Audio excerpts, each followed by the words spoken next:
Hello, my name is Faisal Khan. Today I want to show you a process flow and the movement of funds, the flow of funds of how a BaaS, banking as a service, RaaS, remittance as a service, crypto, stablecoin as a service, and regular payout operator would work. And when I say operator, it implies that you would like to use stablecoins for payouts in the necessary areas that you want to, in the necessary countries you want to pay out. Your users would like to hold value in a stablecoin, and yet you would like to, let's say, enter the US market and be able to have users be able to send money using the US dollars into the beneficiaries wherever they may be. So how would the system look? So there are four components: banking as a service, remittance as a service, stablecoin as a service. There's one component which I will just say stablecoin or balance hold, but we will discuss that later, and remittance, traditional remittance money transfer. So let me show you how this entire system works, and let me do a walkthrough. So in our example, just so we are clear, we have this person over here represented as Anna, and Anna wants to send money to Sarah. So let's say she wants to send $1,000 across, and as an operator meaning as the app operator that you want to offer this service, how would this pan out and how would this work out? And that's what we are going to show you, or rather I'm going to show you in this thing. So first of all, Anna has to open an account. So, you sign up with the BaaS provider. The BaaS provider is going to provide you a bunch of APIs. And from those APIs, you're essentially able to onboard Anna, and Anna is going to, provide her social security, DOB, address, go through all the traditional KYC, identity, etc., and so forth. And then her account is open. And needless to say, once the account is open, the wallet account is open, it's an FBO balance account. And this is why we are saying license arrangement A and sponsor bank for FBO accounts. She'll have to fund it. And depending on what the funding methodology is, we could have ACH, we could have FedWire, we can have a walk-in cash, walk into an agent or a cash. Could be a human agent, could be a kiosk, could be an ATM, etc. There could be payment apps like Zelle, Venmo, or PayPal that could be connected to this account. And also there is wallet-to-wallet transfer. And wallet-to-wallet would mean that in the same bank, there could be someone like Peter, and Peter could be doing a wallet-to-wallet transfer to Anna. So this is the money in part. This is how money moves in. And the bank says, fine, great, Anna can, get balance into her account. But when Anna wants to send $1,000 to Sarah to Mexico, the bank says, you know what, we don't do this. We don't do international transfer. I'm good for stateside. Anything in the US, I'm good for. International, no. So this is where we bring in remittance as a service. The remittance as a service and banking as a service, as you see, has an overlap. That means the remittance provider says, Mr. or Miss BaaS provider, I will now take over the onus of this transaction, and I will then do the international settlements. And, they will obviously do due diligence on the remittance service provider, make sure they have all the licenses, etc. And that is good. They'll be happy to hand over the transaction to them. So as you can see, the flow of funds is from left to right. There's a credit into Anna's account, and when Anna wants to send money out, there's going to be a debit. Needless to say, Anna can also use her card processor. She can use her debit card or her credit card, and there'll be a card processor account as a merchant account, and that balance then comes into some bank. So when the money needs to be moved, this money now needs to go to the MSP. In most cases, the BaaS provider will not open an account for an MSP. In most cases, it's not it's not a hard and fast rule, but in most cases they say, the MSP already has a bank account somewhere, so please ask them to move money over there. So the MSP, and this is where we come into our, license arrangement B, the money transfer company, or under what we are calling over here, remittance as a service. So what happens over here is the money movement from bank comes into the MSP's bank account. As you can see, there's a credit, so now the money is there. The money transmitter license holder, is now has the information over here. What happens? The MSP says, what? I'm willing to help you, but when it comes to crypto, I can't touch crypto. I don't want to do crypto. I don't want to hold crypto. So how do we handle it? So what happens is then you need to go and you need to do something a little more colorful, and I will show it to you over here. So this is where we come into stablecoin as a service. And the stablecoin provider obviously is bringing their own licensing arrangement. So basically what you do is you say, listen, with stablecoin operator, can you open an account for this MSB? So they open an account for them, and then you give them instructions that when the money comes in, it should immediately be minted and moved into my account. So what does that mean? When MSB over here transfers $1,000 to the stablecoin issuer's bank account, this account is open in the name of the MSB, or it could not be open in the name of the MSB. It depends on how comfortable the MSB is in making second or third party payments. But anyways, once the money arrives, the minute the money arrives, the very second it touches and credits the stablecoin issuer's bank account, it is debited, and there is an issuance of equivalent stablecoin. So suddenly, let's say $1,000 came in. Now you have $1,000 worth of stablecoins, and very next second, these $1,000 stablecoins will be pushed into the wallet internally with the stablecoin mint operator into the program operator's account. So like I said, you are trying to set up this entire ecosystem, so you will have an account over here. So the very minute $1,000 is sent over here, coins are generated and pushed into the program operator's account. As far as the MSB is concerned, there is no holding of crypto.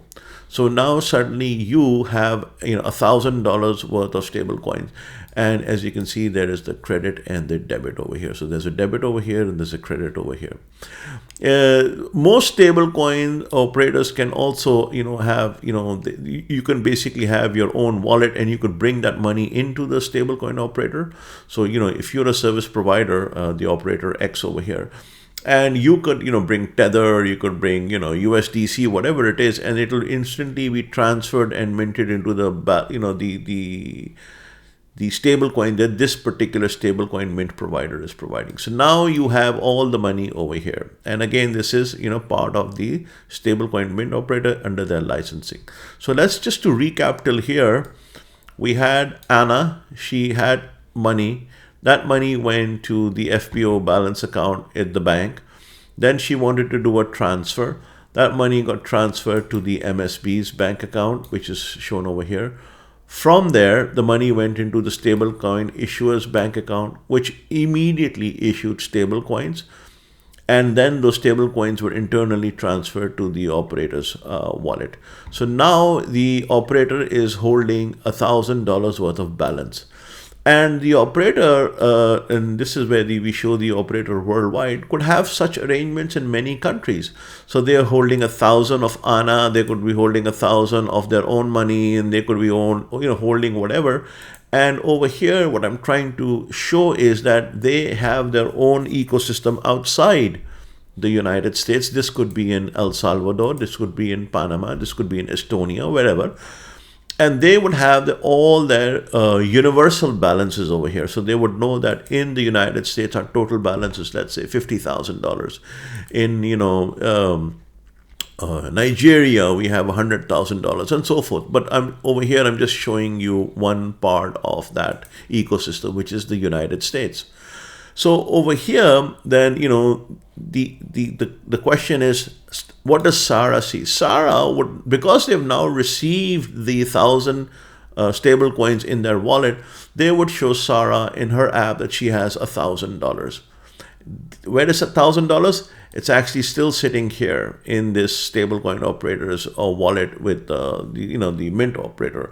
They could transfer it to themselves. In order to do that, they could move the stable coins to the supported blockchain, and you should be able to see that. So for example, if this one is with the mint provider, and they could move it to some other wallet and to other blockchain that you support, and you would immediately start getting it over here, right?